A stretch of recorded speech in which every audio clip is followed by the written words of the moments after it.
ये बात है 6 फरवरी 2026 की। छत्तीसगढ़ के खरवे गांव में एक रात 58 साल के बद्री पटेल का कत्ल हो गया और गांव वाले इसे हादसा मान लेते हैं। और फिर यहां से शुरू होता है मौतों का सिलसिला।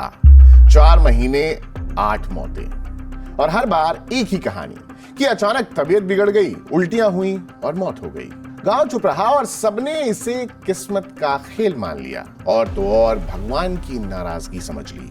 और ये तब तक चला जब तक 14 मई को एक आदमी मौत को हराकर वापस नहीं आया। और वापस आते ही उसने बस एक नाम लिया, राम सहाय जायसवाल। गांव का किराने वाला और हर दुख में सबके साथ खड़ा होने वाला। और इसके बाद जहन में एक सवाल आया, क्या दोस्ती के नाम पर यहां जहर पिलाया जा रहा था? नमस्कार, मेरा नाम है अंकित, आप देख रहे हैं जस्ट का शो क्राइम सीन।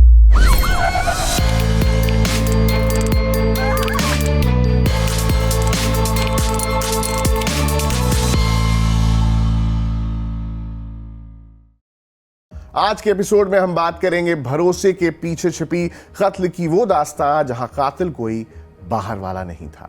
छत्तीसगढ़ के बलौदाबाजार जिले का एक छोटा सा गांव खरवे, हमेशा की तरह अपनी रफ्तार में चलने वाला गांव। दिन भर खेतों में काम करने वाले लोग जो शाम को घर लौटते हैं और शाम को अक्सर कुछ ऐसे सीन्स होते हैं कि कहीं चूल्हों से धुआं उठ रहा है, कहीं बच्चे घरों के बाहर खेल रहे हैं और कहीं चारपाइयों पर बैठकर दिन भर की बातें हो रही हैं। गांव के बीचों बीच एक पुराना पीपल का पेड़, उसके ठीक सामने एक छोटी सी किराने की दुकान जहां सुबह से लेकर रात तक लोगों का आना जाना लगा रहता है। इस गांव में कोई किसी के लिए अजनबी नहीं है।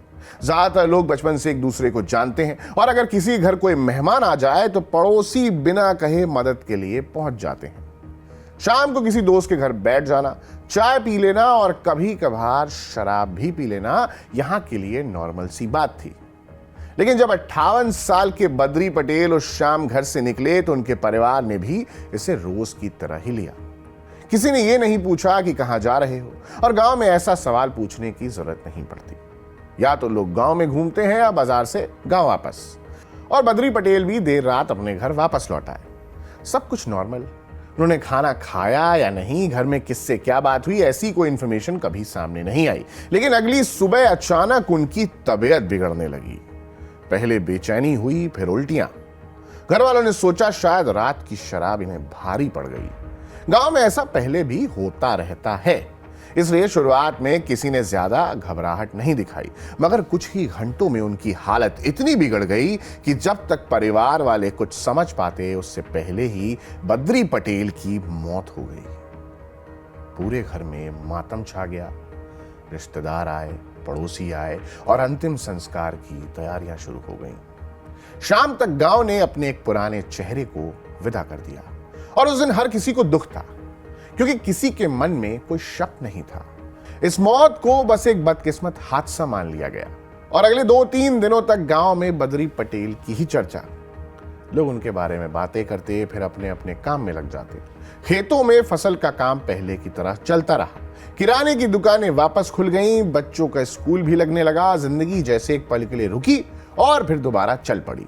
किसी ने पुलिस से कोई कांटेक्ट नहीं किया, किसी ने यह भी नहीं कहा कि मौत की वजह पता की जाए या नहीं, क्योंकि वहां मौजूद किसी इंसान को ऐसा लगा ही नहीं कि उसके पीछे कोई और वजह भी हो सकती है।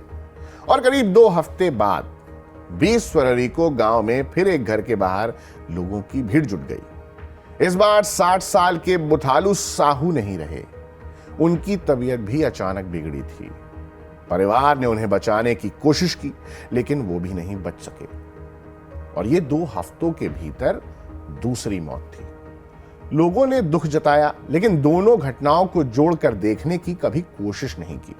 हर परिवार अपने दर्द में था, हर मौत की अपनी कहानी थी और हर कहानी वहीं खत्म हो जाती थी जहां अंतिम संस्कार पूरा होता था। और इस तरह मार्च का महीना आया, लेकिन गांव का दुर्भाग्य जैसे वहीं ठहर गया। 12 मार्च को बुधराम जायसवाल की मौत हो गई। इसके ठीक 8 दिन बाद छत्तूराम साहू भी इस दुनिया में नहीं रहे। अब तक 4 परिवार अपनों को खो चुके थे और अब लगातार हो रही मौतों ने लोगों को बेचैन करना शुरू कर दिया था। लेकिन ये बेचैनी किसी इंसान की तरफ नहीं जाती थी। गांव में लोग अलग अलग वजहें तलाश रहे थे। कोई कहता इनकी उम्र हो गई थी, तो कोई कहता यह शराब का दोष है, तो कोई इसे किस्मत का लिखा मानकर चुप हो जाता। सवाल उठते तो थे लेकिन उतनी ही जल्दी दब भी जाते थे। और अब 31 मार्च को विनोद कुमार साहू की मौत ने पहली बार गांव की बातचीत का रुख बदला। विनोद सिर्फ 38 साल के थे, उम्र कम थी और उन्हें स्वस्थ माना जाता था। और उनकी मौत के बाद लोगों को सोचना पड़ा। कुछ देर के लिए गांव में डिस्कशन भी हुआ कि इतने कम समय में इतनी मौतें हो जाना नॉर्मल बात नहीं है, लेकिन ये डिस्कशन वहीं तक सीमित रहा। किसी ने कोई औपचारिक शिकायत नहीं की और ना पुलिस गांव पहुंची और ना किसी ने किसी का नाम लिया। धीरे धीरे यह घटना भी बाकी मौतों की तरह लोगों की यादों में धुंधली पड़ने लगी। और इस बीच अप्रैल गांव के लिए और भी भारी साबित हुआ। कुछ ही दिनों के अंतर पर 2 और लोगों की मौत हो गई और अब लगातार उठती अर्थीयों ने लोगों के मन में डर पैदा करना शुरू कर दिया। लेकिन उस डर का कोई चेहरा नहीं था। कई परिवार स्थानीय बैगा और गुनिया के पास पहुंचे। पूजा पाठ कराई गई और कुछ लोगों को लगने लगा कि गांव पर कोई अशुभ साया है। बाद में एक ही परिवार ने मीडिया से कहा कि उस समय उन्हें सचमुच लगने लगा था कि भगवान उनसे नाराज है।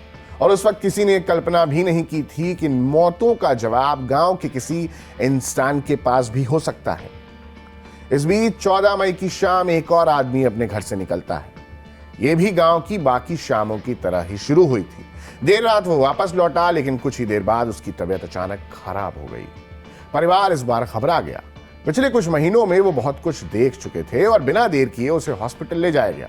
कई घंटों तक डॉक्टर इलाज करते रहे। परिवार के लोग अस्पताल के बाहर बैठे बस यही इंतजार कर रहे थे कि किसी तरह उस इंसान की जान बच जाए। और इस बार किस्मत ने साथ दिया। कई घंटों बाद उसने धीरे धीरे आंखें खोली। परिवार तुरंत उसके पास पहुंचा और सबके मन में बस एक ही सवाल था कि आखिर हुआ क्या था। उसने बोलने की कोशिश की, आवाज बहुत धीमी निकली। पहले किसी को ठीक से समझ नहीं आया और उसने फिर होंठ हिलाए और इस बार कमरे में मौजूद हर आदमी ने एक नाम साफ साफ सुन लिया। कुछ सेकंड्स के लिए पूरा कमरा बिल्कुल शांत हो गया। किसी ने कुछ नहीं कहा, सब बस एक दूसरे का चेहरा देखते रहे। उस समय उन्हें सिर्फ इतना पता था कि पिछले 4 महीनों में पहली बार कोई आदमी मौत के मुंह से वापस लौटा था और उसने किसी एक इंसान का नाम लिया था। हॉस्पिटल के उस कमरे में कुछ देर तक कोई कुछ नहीं बोला। कार्तिक कुम्हार की सांसें अभी भी तेज चल रही थीं। परिवार को तो बस इस बात की राहत थी कि वो जिंदा है, लेकिन उसके मुंह से निकला ये नाम सबके मन में एक नया डर छोड़ गया।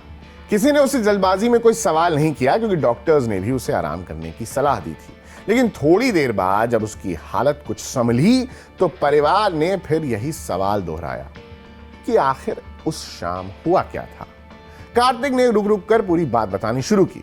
उसने बताया कि वो अपने परिचित प्रमोद के पास गया था। वहां पहले से आधी भरी हुई शराब की एक बोतल रखी थी। प्रमोद ने बताया कि ये बोतल उसे राम सहाय जायसवाल ने दी। दोनों ने उसी बोतल से शराब पी। शुरुआत में सब कुछ नॉर्मल था। कुछ देर बातें हुई और फिर कार्तिक अपने घर के लिए निकल गया। रास्ते में उसे हल्की बेचैनी महसूस हुई, लेकिन उसने इस पर ध्यान नहीं दिया और घर पहुंचते ही उसे उल्टियां शुरू हो गईं। और उसके बाद क्या हुआ उसे कुछ नहीं याद, क्योंकि जब उसे होश आया तब वो हॉस्पिटल के बेड पर था। उस रात कार्तिक के घर में किसी की आंखों में नींद नहीं थी। परिवार के लोग बार बार पिछले 4 महीनों की घटनाओं को याद कर रहे थे। बद्री पटेल, बुथालू साहू, बुधराम जायसवाल, छत्तूराम साहू, विनोद कुमार साहू, गजानंद मांझी, चैतराम साहू और महेतरू राम साहू। हर नाम के साथ अब एक नया सवाल जुड़ गया था। क्या इन सब की आखिरी शाम भी कुछ ऐसी ही रही होगी?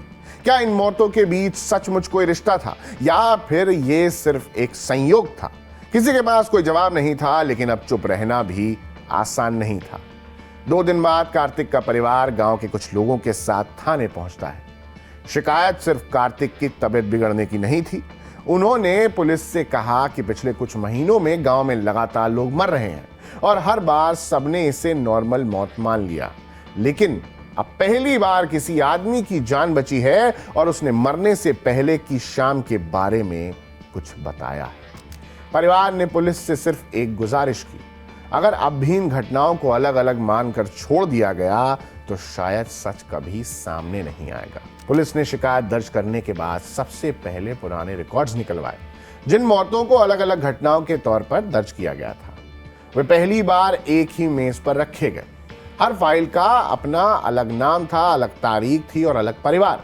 पहली नजर में उनमें कोई समानता नहीं दिखाई दी, लेकिन जांच के बाद मौत की वजह से ज्यादा आखिरी घंटों पर केंद्रित थी, जो हर घटना से पहले बीते थे। अब अगले कुछ दिनों तक पुलिस बार बार खरवे गांव आती रही। जिन घरों में महीनों पहले अंतिम संस्कार हो चुके थे, वहां फिर दस्तक दी गई। हर बार सवाल अलग थे। ऑफिसर्स ये जानना चाहते थे कि मरने से पहले उस व्यक्ति ने दिन कैसे बिताया था और वो आखिरी बार घर से कब निकला था, किससे मिला था, कब लौटा था। और यह महीनों पुरानी बातें किसी को साफ साफ याद नहीं थी, लेकिन धीरे धीरे लोगों की यादों में दबे छोटे छोटे दृश्य लौटने लगे। किसी को याद आया कि वो शाम को किसी परिचित से मिलने गया था। पुलिस की जांच आगे बढ़ी तो एक और बड़ा फैसला लिया गया। जिन लोगों को दफनाया गया था उनकी बॉडीज को लीगल प्रोसीजर्स पूरा करके बाहर निकाला जाएगा और दोबारा पोस्टमार्टम कराया जाएगा। यह फैसला परिवार के लिए आसान नहीं था, लेकिन सच तक पहुंचने का कोई दूसरा रास्ता भी नहीं था। 7 बॉडीज को कब्र से निकालकर रायपुर के doctor Bhimrao Ambedkar memorial hospital भेजा गया, जहां एक्सपर्ट्स की टीम ने पोस्टमार्टम किया, डीएनए सैंपल्स लिए और विसरा सिक्योर कर लिया और हर पॉसिबल फॉरेंसिक एविडेंस को भी प्रिजर्व किया गया। अब यह मामला सिर्फ गांव की चर्चा तक नहीं रह गया था। इन्वेस्टिगेशन में अब साइंटिफिक एंगल आ चुका था। इधर खरवे गांव में भी माहौल बदल चुका था। कुछ दिन पहले तक जिन मौतों को लोग किस्मत मानकर भूलने की कोशिश कर रहे थे, वही घटनाएं अब फिर से बातचीत का हिस्सा बनने लगी। पुलिस की गाड़ियां बार बार गांव पहुंच रही थी। ऑफिसर्स अलग अलग घरों में घंटों बैठकर बातें कर रहे थे, लेकिन दूर खड़े होकर ये सब देखते रहे। लेकिन किसी को समझ नहीं आ रहा था कि पुलिस आखिर तलाश क्या कर रही है। एक शाम जांच कर रही टीम ने सभी बयान, मेडिकल रिकॉर्ड और घटनाओं की समय रेखा फिर से सामने रखी। कई घंटे बीत गए और कुछ बातें मेल खाती मिली तो कुछ तुरंत खारिज हो जाती, लेकिन कुछ ऐसी छोटी छोटी इंफॉर्मेशंस भी थी जो अलग अलग फाइलों में बार बार दिखाई दे रही थी। उन्हें पहली बार पढ़ने पर शायद कोई इंपॉर्टेंस नहीं दी गई होगी, लेकिन जब वही बात कई अलग घटनाओं में दोहराई गई तो इस बार ऑफिसर्स ने इन्हें अलग से मार्क कर लिया। इन्वेस्टिगेशन पहली बार किसी दिशा में बढ़ती हुई दिखाई दे रही थी। उस दिशा के आखिर में एक नाम था, वही नाम जो कुछ दिन पहले अस्पताल के उस कमरे में कार्तिक कुम्हार ने धीरे से लिया था। वो नाम था राम सहाय जायसवाल। उम्र 46 साल और पीपल के पेड़ के सामने एक छोटी सी किराने की दुकान। पत्नी और 2 बच्चों के साथ उसी गांव में रहता था। पहली नजर में उसकी जिंदगी बिल्कुल नॉर्मल दिखाई देती थी। रोज सुबह दुकान खोलना, दिन भर ग्राहकों से बात करना और रात को घर लौट जाना। गांव में किसी को उससे डर नहीं लगता था। कई लोग तो उसे मदद करने वाला इंसान भी मानते थे और यही वजह थी कि जब पुलिस ने उससे पूछताछ शुरू की तो गांव के लोग सबसे ज्यादा इसी बात पर हैरान थे। लेकिन पुलिस ने जल्दबाजी नहीं की।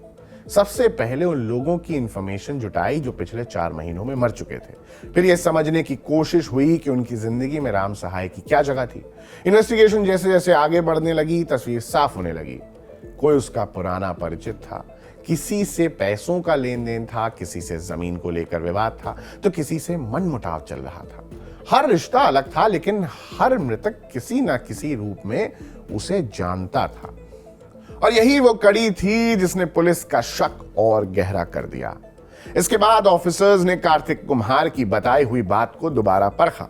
प्रमोद से पूछताछ हुई। शराब की उस बोतल के बारे में जानकारी ली गई जिससे कार्तिक ने शराब पी थी। पुलिस के मुताबिक जांच में यह सामने आया कि वो बोतल राम सहाय ने ही दी थी और अब तक जो बातें अलग अलग बिखरी हुई थी वो एक दूसरे से जुड़ने लगी थी।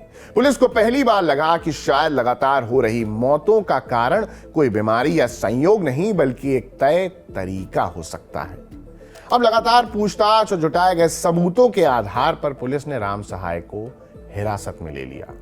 अधिकारियों के मुताबिक पूछताछ के दौरान उसने अपनी साजिश को बताना शुरू किया। पुलिस का दावा है कि उसने बताया कि वह अपने निशाने पर आए लोगों को शाम के समय अकेले बुलाता था और उसकी कोशिश यही रहती थी कि साथ कोई तीसरा व्यक्ति वहां मौजूद ना हो। फिर उन्हें शराब पिलाई जाती थी और पुलिस के अनुसार उसी शराब में सुहागा मिलाया जाता था। पुलिस के मुताबिक इन सभी मामलों का तरीका लगभग एक जैसा था, अंतर सिर्फ तारीखों का था। लेकिन एक सवाल अब भी बाकी था। अगर तरीका एक ही था तो वजह क्या थी? आखिर एक ही गांव के अलग अलग लोगों को निशाना क्यों बनाया गया?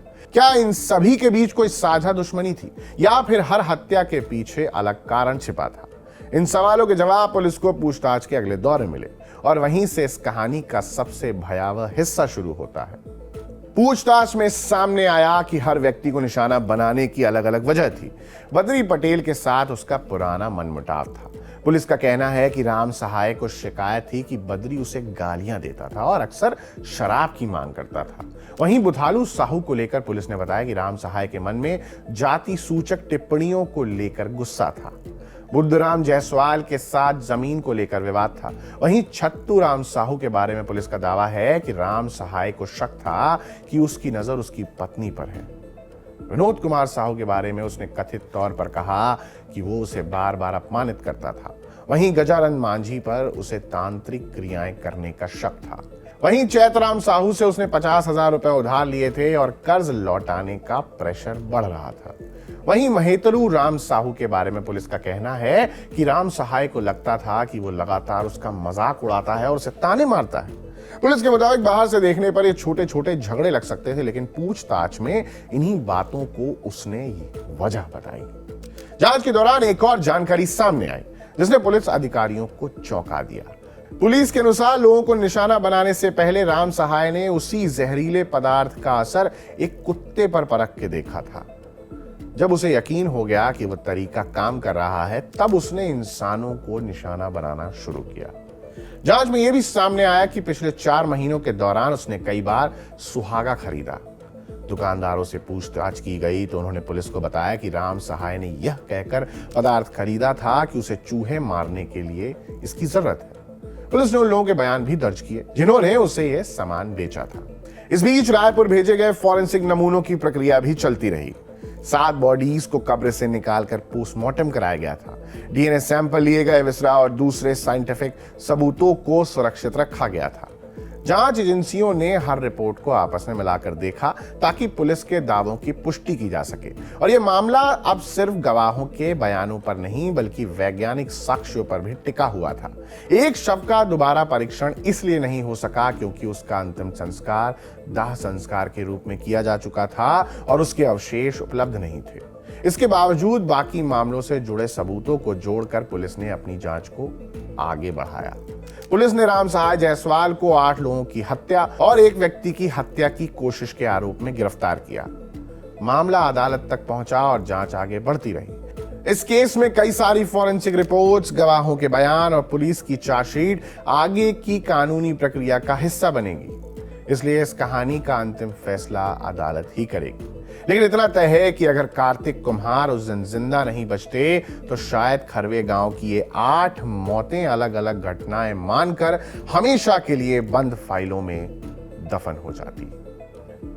खरवे गांव आज भी वही है, वही खेत हैं, वही पीपल का पेड़ है, वही रास्ते हैं जहां कभी लोग बेफिक्र होकर शाम की बैठकों में जाया करते थे। लेकिन जून 2026 के बाद उस गांव की सबसे बड़ी पहचान उसकी शांति नहीं रही।